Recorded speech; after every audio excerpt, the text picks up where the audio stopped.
السلام عليكم ورحمة الله تعالى وبركاته. بنت اسمها منال بعد ما دخلت الجامعة اتمردت على عيشة أهلها، مش راضية بالوضع اللي هم فيه. أبوها راجل حداد على قد حاله، بيشقى ويتعب عشان خاطر يعلمها، لكن البنت بدأت إن هي تتمرد.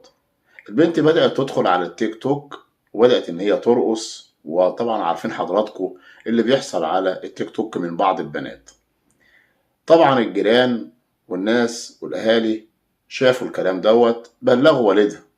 أبوها لما شاف كده ما كانش مصدق في الأول، ده بنت محجبة وتخرج من بيته أنا عارفها عاملة إزاي.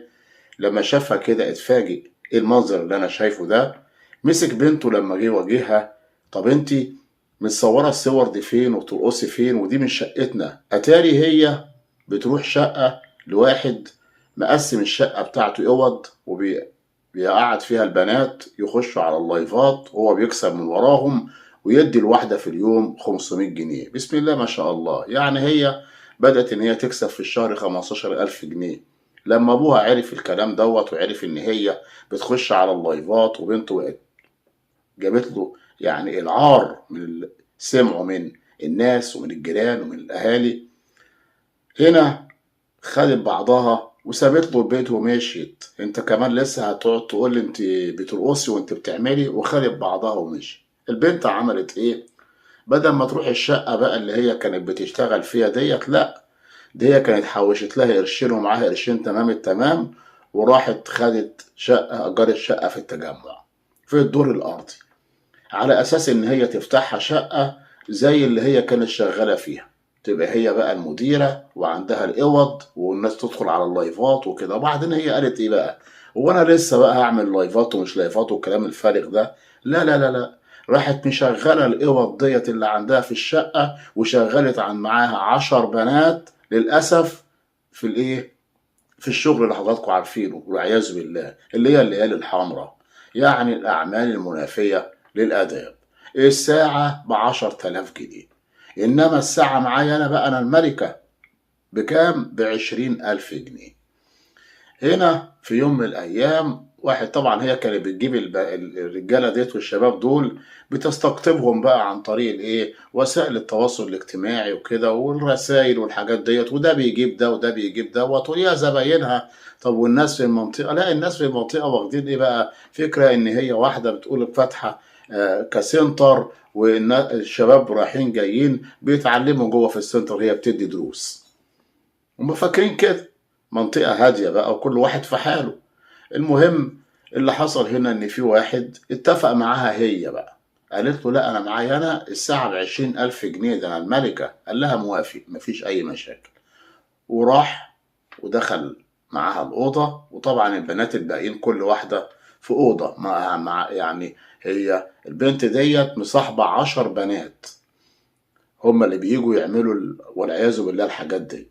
وطبعا ما بيبقاش كلهم موجودين في وقت واحد. المهم يعني هي دخلت الأوضة مع الشاب دوت اللي اتفق معاه وخلاص. وبعد ما خلصوا، يلا بقى ادفع، راح مطلع 2000 جنيه. قالت له ايه ده؟ ايه ده اللي انت مطلعه ده؟ ده انا قايله لك 20,000 جنيه، مطلع لي 2000 جنيه؟ قال لها معيش اللي هو. ما جت تفتح صوتها وهتعلي صوتها عليه، راح على طول ماسكها وقتلها جوه الأوضة، ذبحها، وخرج بمنتهى الهدوء خالص وفتح الباب ومشي. طبعا هنا البنات اللي حواليها في الأوض اللي حواليها بعد ما بيخلصوا بيخرجوا بقى، لو عايزة حاجة يا هانم وبتاع، ما هي بقى الملكة بقى، هي المديرة بتاعت المكان. ما لقوهاش قاعدة في الصالة. طب دخلوا عليها الأوضة بتاعتها لقوها مقتولة. كلهم خدوا بعضهم وجريوا ما عدا واحدة، هي اللي بلغت الأجهزة الأمنية. لما بلغوا الشرطة، قالت لهم ده كان في ديليفري هنا، وديليفري دخل ومش عارف ايه، وهو عايزه تلبسها لاي واحد وخلاص، وواحد كان ديليفري هو اللي دخل عمل كده فيها.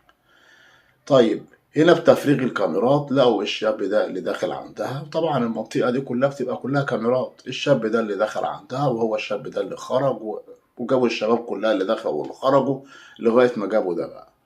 اعترف بالواقعة وقال اللي حصل كله، ان انا دخلت عليها وافتكر عايزة، قلت لها ماشي 20,000 جنيه، وبعد ما خلص جيت اديها ال2000 بتقول لي ايه ده؟